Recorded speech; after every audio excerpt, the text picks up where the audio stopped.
Debatedores e a vocês que nos assistem, hoje nós vamos começar então vendo e revendo, para quem já está acompanhando aqui a programação da CNN, um trecho do pronunciamento de Nelson Teich. O ex-ministro disse que escolheu sair, mas não falou o porquê. Mas eu acho que não contribui muito. A primeira entrevista que você está fazendo comigo, já chegar descumprindo o que tinha sido combinado, mas tudo bem. Responder. Ministro, não, o senhor...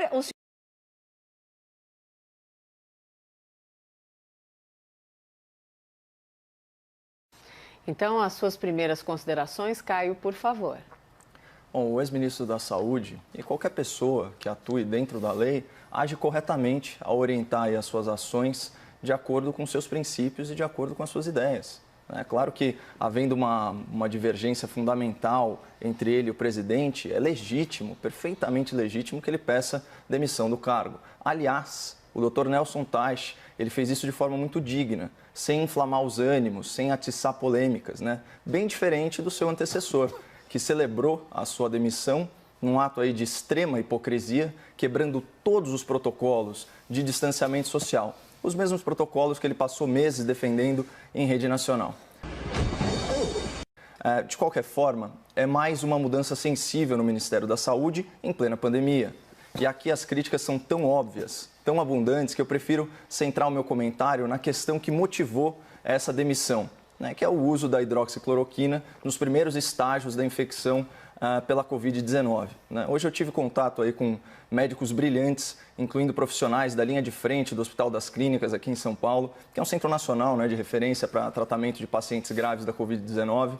Conversei longamente com o Dr. Pedro Benedito Batista Júnior, é diretor executivo da maior seguradora especializada em terceira idade aqui na capital, e eu também fiz questão de me atualizar sobre pesquisas que supostamente descredenciam o uso da hidroxicloroquina como um tratamento efetivo contra o novo coronavírus. Aqui eu destaco 2 estudos publicados em periódicos científicos muito renomados, né? Então, um no Journal of the American Medical Association e outro no The New England Journal of Medicine. Então, ambos esses estudos, eles avaliaram cerca de 1.400 casos e concluíram que o uso de hidroxicloroquina não influencia na redução de mortes e até de intubações por Covid-19.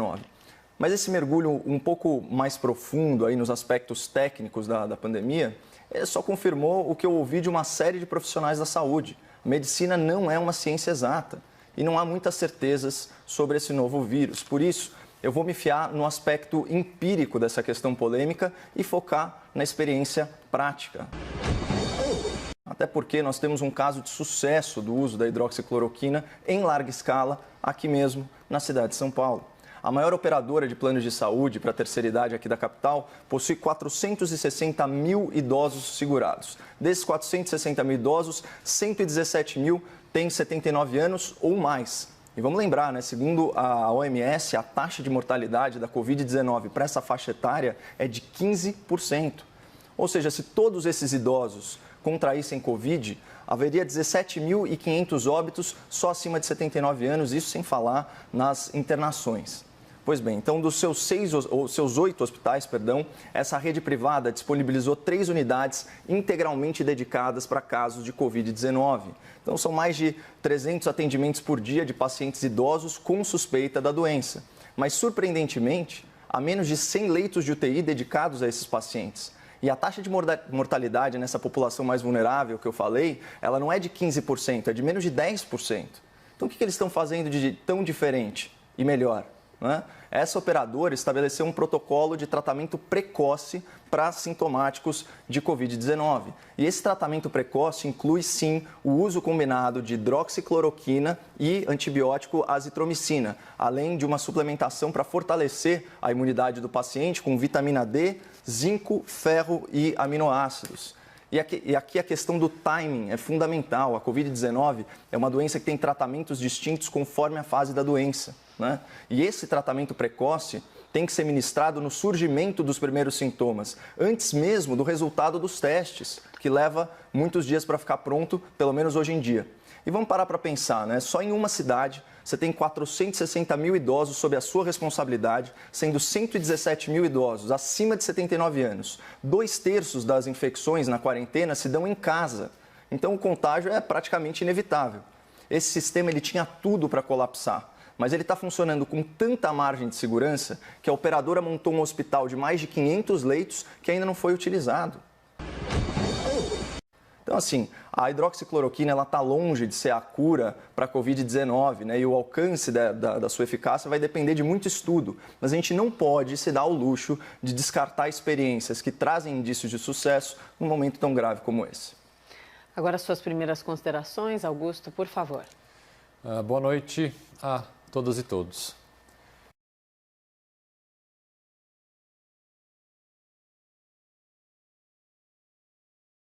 Revolta, medo, indignação, agonia, irresponsabilidade, negacionismo. Essas foram algumas das palavras que passaram pela minha cabeça ao receber a notícia no final da manhã de hoje de que o ministro da Saúde havia pedido demissão. Precisamos conversar com aqueles que ainda não perceberam a gravidade de toda a situação. A gente precisa fazer isso para salvar vidas e salvar o nosso país. É a hora de dizer basta. Vamos então para o debate. Tem também um outro trecho, Caio e Augusto, quero fazer uma pergunta a vocês, em que o ministro fala sobre o plano traçado ao qual o Augusto se referiu. Vocês acham importante ouvir, Caio e Augusto, ou vocês querem ir para o debate? Vamos ouvir? Vamos. Então, os dois concordam. Vamos ouvir esse momento em que o ministro fala sobre esse plano estratégico para combater o novo coronavírus no nosso país. Eu quero dizer para o senhor que nós estamos todos ouvidos, por favor. Maravilha. Temos também um segundo momento, quando Taish agradeceu ao presidente Jair Bolsonaro pela oportunidade e disse que aceitou o cargo porque ele acreditava que podia ajudar o Brasil. Esse é o último momento que nós estamos relembrando, então, as falas principais, agora do ex-ministro Nelson Taish. Aí a gente vai para o debate. Vamos lá. Daqui a pouco eu vou pedir a bênção até para alguns líderes estudantis, porque vai aparecer algum mais velho do que eu.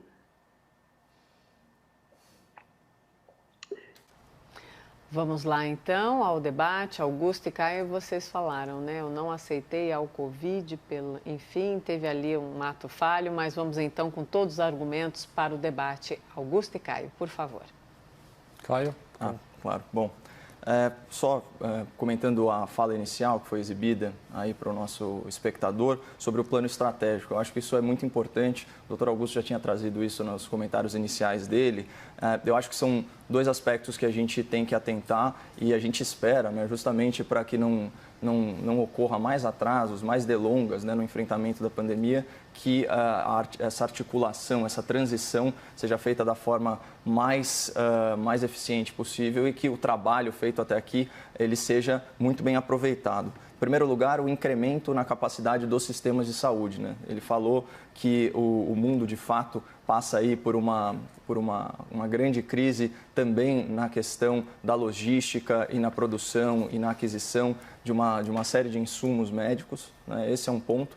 E o outro ponto, que é uma coisa também que o meu debatedor sempre cobrou e com razão, que são critérios objetivos, né, para a flexibilização do isolamento social horizontal, né? Então, o isolamento aplicado da mesma maneira a todas as regiões e a todas as pessoas. A gente sabe que há oportunidades de você flexibilizar isso, retomando a economia de forma gradual e responsável. Então, chamo a atenção para esses dois pontos. E na segunda fala, eu reitero aí os elogios que o Dr. Augusto fez ao Dr. Nelson Taish. Não há dúvidas que se trata de uma pessoa corajosa, né? De uma pessoa íntegra, né? Que não transige com os seus princípios, né? E que tem clara vocação aí para o serviço público, né? Uma fala belíssima. Conversando com os médicos hoje no Hospital das Clínicas, são verdadeiros heróis. Não sei se é do conhecimento aí do espectador da CNN, mas uma bolsa de um médico residente, né, que muitas vezes, agora na pandemia um pouco menos, mas chega a trabalhar 60 horas por semana.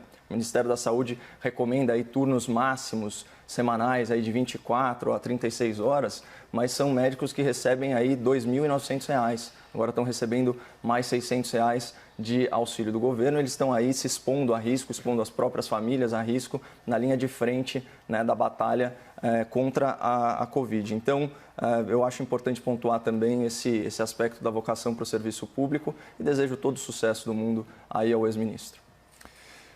Bom, eu queria aproveitar para agradecer, obviamente, quando o tema foge completamente da minha área de atuação, assim como o Caio, eu tive que consultar especialistas. Então, eu queria publicamente agradecer o Daniel Dourado e o Raul Kutaiti, que foram os dois médicos que eu conversei hoje, para entender uma série de detalhes, não só sobre o tratamento, como questão logísticas de protocolos médicos. E o que me chama muita atenção nessa demissão, que é um desastre. É um desastre porque, como eu falei na minha fala inicial, uma demissão dessa, a segunda demissão, no meio de uma verdadeira batalha, de uma guerra, não tem qualquer benefício.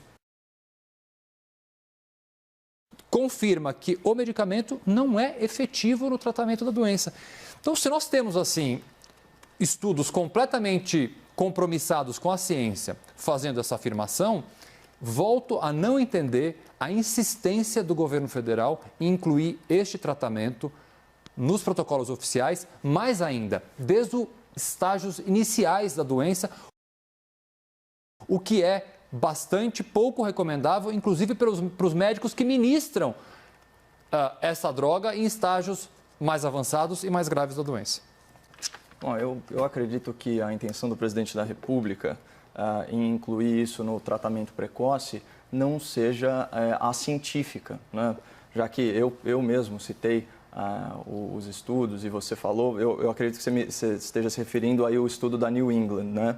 O de 11 de maio não, o da New England é 7 de maio, esse de 11 de maio é o outro que você citou. Isso, esse da New England, por exemplo, quando você vai avaliar um pouco melhor a metodologia, você vê que ele é um estudo, sim, baseado na observação, então eles chamam de estudo observacional, então não é um estudo clínico, ele simplesmente traça uma linha no tempo e olha para trás, né? E ele tem o que os médicos, os especialistas chamam de viés de confusão residual, né? Então, o que acontece? O grupo para o qual foi ministrada a hidroxicloroquina também era o grupo dos pacientes mais graves. Então, fica um pouco mais difícil de estabelecer um nexo de causalidade. É muito difícil nessas pesquisas, né, manter aí o rigoroso método científico, porque realmente as coisas estão acontecendo de forma extremamente dinâmica. E como você bem trouxe aqui, o Conselho Federal de Medicina, ele autorizou, né, o uso da hidroxicloroquina nos primeiros estágios, né, da doença. E o que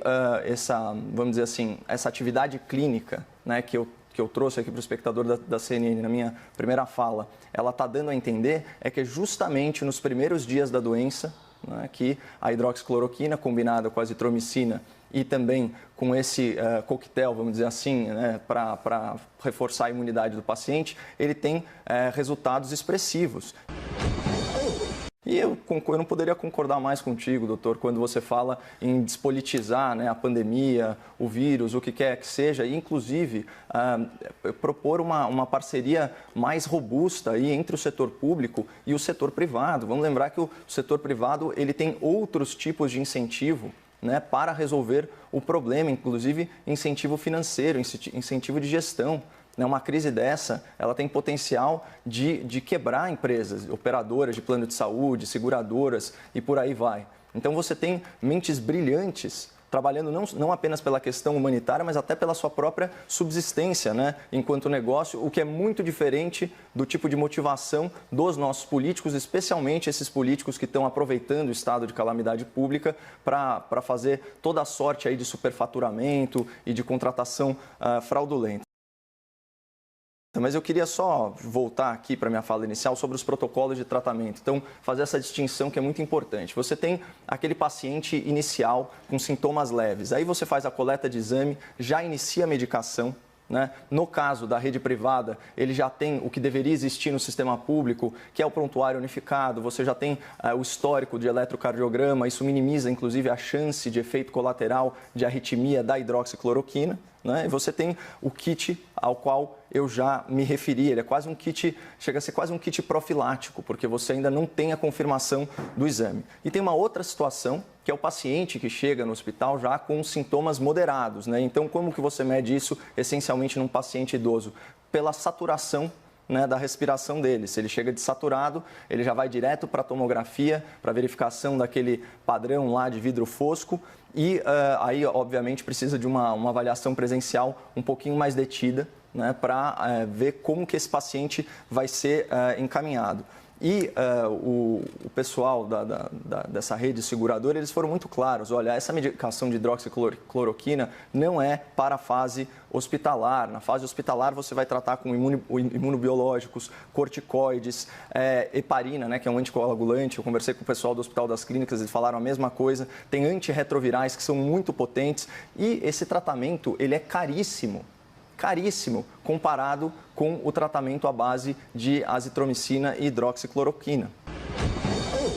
Né? E você tem aí, finalmente, só para falar, se você pudesse separar, isso foi um clínico geral lá do Hospital das Clínicas que me falou, essa é uma doença que pode ser separada em 3 fases, e cada fase dela tem um tipo de medicação. Então, na primeira fase, que é do 1º ao 6º dia, o foco é inibir o vírus. Né? Então, são medicações que tendem a baixar a carga viral, né? Ivermectina, anita, hidroxicloroquina, azitromicina e por aí vai. Na segunda fase, né, aí você já está na fase mais aguda da doença, a fase inflamatória. Então, o que você tenta fazer é modular a resposta do hospedeiro, ou seja, do paciente, né, controlar essa inflamação. E tem uma outra fase, né, para aqueles que, graças a Deus, sobrevivem, que é cuidar da cicatrização do pulmão e das sequelas. Então, cada momento dessa doença tem um tratamento diferente e, como eu disse, não é uma ciência exata e tem muitas variáveis, por isso que eu não gosto de ficar politizando o tratamento e descartar a cloroquina, porque supostamente é o remédio do Bolsonaro. Isso daí não faz o menor sentido.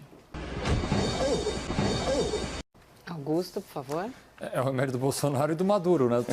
Só na Venezuela. Pô, doutor, eu estava falando de não politizar o negócio. Não.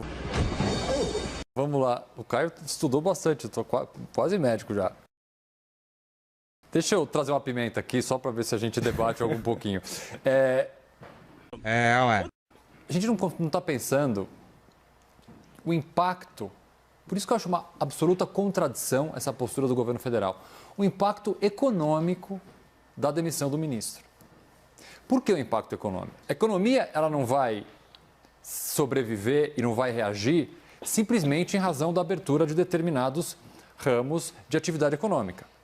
Para a economia reagir a essa recessão absurda causada pela pandemia, é necessário que a gente tenha estabilidade. Eu tenho bastante dificuldade de conseguir imaginar... Faz tempo, né? Volto a dizer o que eu já falei hoje, nas razões... E na estratégia, se é que há uma estratégia do governo federal, principalmente na figura do presidente, numa medida como essa que nós tivemos no dia de hoje.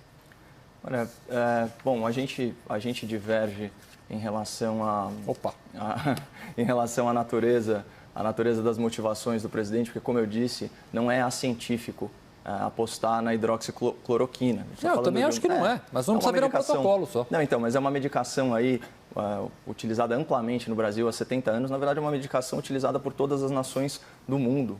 Né? E vamos relembrar, né? Até bem pouco tempo atrás, era vendida nas farmácias aí, sem receita médica. Certo? Então, de certa forma, a humanidade ela já conhece os efeitos colaterais. A gente sabe que tem um efeito colateral na visão, né, mais especificamente na retina, mas isso por uso muito prolongado. O uso do curto prazo, ele afeta 1 em cada 1000 pessoas e realmente dá um problema de arritmia, mas que é imediatamente suspenso conforme é suspensa a medicação. Então, de certa forma, se a gente considerar que nessa primeira fase ela é uma medicação que, combinada a um antibiótico, consegue baixar a carga viral, eu acho perfeitamente legítimo. Agora, eu queria acrescentar ao rol de críticas que a gente está fazendo ao governo federal, principalmente a questão da comunicação e do alinhamento. Né? O presidente da República ele teve a oportunidade de escolher um novo ministro e, ao fazer isso, considerando que a linha que ele defende, tanto da flexibilização do isolamento social como do uso da hidroxicloroquina para tratamento precoce, são posições perfeitamente defensáveis do ponto de vista científico, faltou aí um alinhamento um pouco melhor com o seu novo nomeado, né, que tem todo o direito de pedir demissão caso, enfim, na questão verificada de que ele não concordava com esse novo protocolo, né?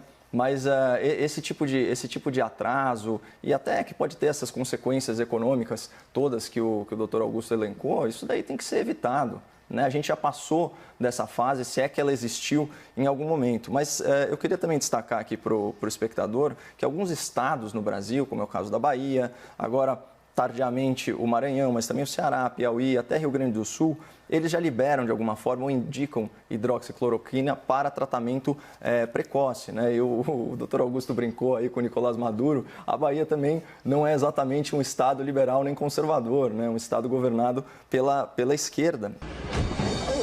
E essa é uma política pública lá na Bahia desde 9 de abril. A gente está falando de um estado enorme, né? De 15 milhões de habitantes, e que está com um número surpreendentemente baixo de óbitos, né? Vamos torcer para que continue assim. E vamos lembrar também que a cloroquina, como eu trouxe, ela é extremamente barata. A gente está falando de comprimidos aí na faixa de R$1, e grandes potências da indústria farmacêutica, que eu tenho que destacar, porque eu achei o gesto belíssimo da Novartis, se comprometendo a doar centenas de milhões de doses dessa medicação. Essa medicação que é aprovada pela FDA, né, a Food and Drug Administration, lá nos Estados Unidos, que é utilizada também em países da Europa, como eu disse, ao redor do mundo. Então, eu acho o mais importante é a gente não ser preconceituoso, especialmente por razões políticas, em relação a um remédio que a gente tem um caso prático na principal cidade do nosso país, né,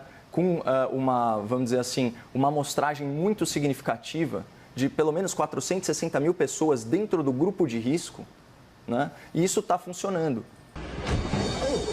O que eu sinto falta, né, nas lideranças políticas aqui do Brasil, sejam elas da área da saúde ou mesmo do Poder Executivo, e aqui em especial o governo de São Paulo, a Prefeitura de São Paulo, é justamente delas buscarem esses especialistas e aprenderem o que está acontecendo, porque a taxa de mortalidade no sistema público está perto de 15% para aquela faixa que eu mencionei acima de 79 anos. E no hospital privado, esse número está muito menor, está menos de 10%. Então, será que não é o caso? Ou, por exemplo, o hospital que eu falei que tá lá com os leitos desocupados, né? Eu fui verificar a informação de quanto foi investido, né, nesse hospital, que foi feito aí às pressas, pensando no pior cenário possível. São 4 milhões de reais. A gente compara isso com o custo de hospital de campanha, esses hospitais de campanha midiáticos, né, de custo milionário. A gente está falando aí de um hospital de campanha que custa 10 milhões de reais para ser implantado e mais 10 milhões por mês para ser gerido. Isso para pacientes só leves e moderados que, eventualmente, quando pioram, têm que ser encaminhados aí para leitos de UTI. Então, de novo, eu acho que a tônica da nossa discussão, e por isso a gente vai ter muito pouco debate hoje, né, doutor, é despolitizar a Sim. Augusto, algum argumento antes dos argumentos finais? Podemos ir para os argumentos finais. Podemos? Então vamos lá, Augusto, para os argumentos finais. Nós temos um tempo maior hoje para cada um de argumentos finais, 2 minutos para cada um. Por favor, começamos com você, Augusto. Eu vou voltar um pouco à sensação que eu tive hoje. É porque, gente, passou da hora de partidos políticos, da sociedade civil, simplesmente esquecer questões políticas e focar, ainda que pelos próximos 2 meses, somente e tão somente em salvar vidas. Agora, seus argumentos finais. Caio, por favor.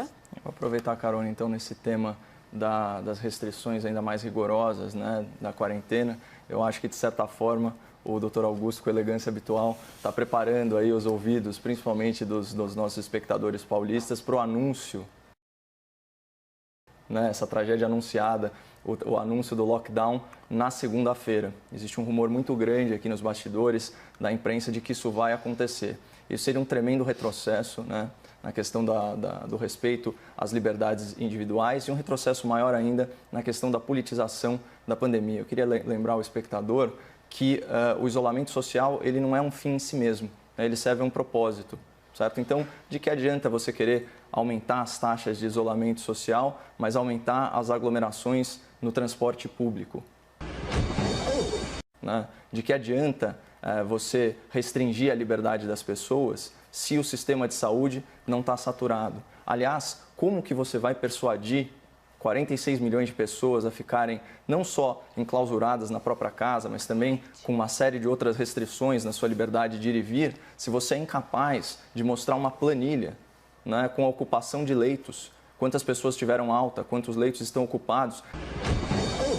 E não apenas os leitos públicos, mas também os leitos privados. A gente sabe que a lei da pandemia autoriza, inclusive, o uso forçado pelo Estado da estrutura particular. Então, o que está ficando cada vez mais claro é que o governador de São Paulo e o prefeito de São Paulo, ao invés de não terem compromisso com o erro, eles estão cada vez mais dobrando a aposta na contramão dos anseios populares e não necessariamente atrelados à ciência. Tá certo, Caio. Obrigada. Augusto, boa noite, bom fim de semana. Boa noite a todos e todas.